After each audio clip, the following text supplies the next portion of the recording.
আজ করব একটা ভিন্ন স্বাদের রেসিপি। তার জন্য প্রথমে আমি কড়াইতে 1.5 টেবিল স্পুন সর্ষে নিয়েছিলাম। সর্ষেটাকে কিন্তু একটু ভেজে নিতে হবে, যেরকম ফুটফুট করে উঠলে পরেই ভাববে ভাজা হয়ে গেছে। তারপরে এটাকে আমি একটা মাডলারে নিয়ে ওটাকে গুঁড়ো করে রেখে দেব।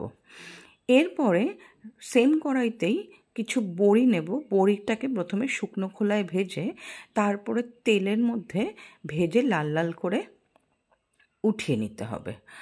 বড়িটা কিন্তু লাল লাল করে ভেজে না ওঠালে পরে টেস্ট হয় না। আবার সেম কড়াইতেই অল্প তেল দিয়ে আমি ফোড়নে দিচ্ছি শুকনো লঙ্কা, তেজপাতা আর অল্প একটু মেথি। এটার যখন সুন্দর গন্ধ বেরোবে তখন আমি এর মধ্যে একটা ছোটো মাপের চাল কুমড়ো একটু কিউব কিউব সাইজ করে কেটে নিয়েছি, সেটাকে দিয়ে এবারে নাড়াচাড়া করতে থাকবো। ততক্ষণ নাড়াচাড়া করব যতক্ষণ না একটু সবটা তেল সমস্ত কিছু গায়ে লেগে আসছে।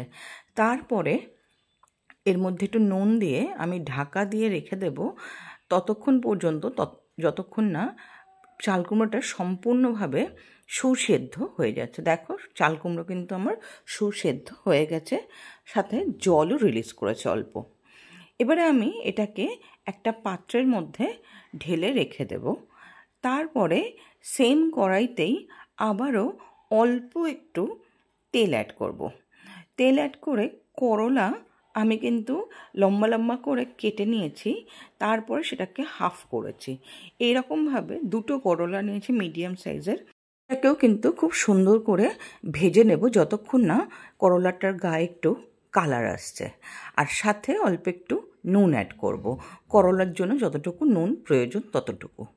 এবারে যখন লাল লাল হয়ে যাবে তখন আমি এর মধ্যে অ্যাড করব অল্প একটু, মানে প্রায় 1.5 চামচ মতন আদা বাটা।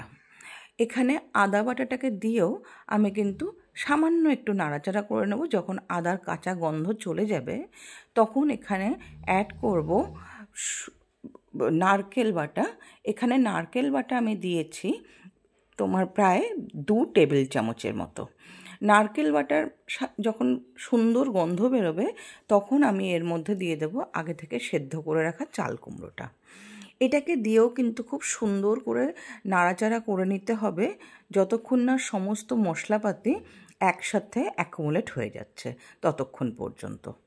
এবারে এর মধ্যে অ্যাড করে দেবো বড়ি, অল্প একটু দুধ। এটাকে দিয়ে বেশ ভালো করে নাড়াচাড়া করতে হবে। আর যতক্ষণ না দুধটা একটু শুকিয়ে আসবে ততক্ষণ পর্যন্ত কিন্তু এটাকে ফোটাতে হবে।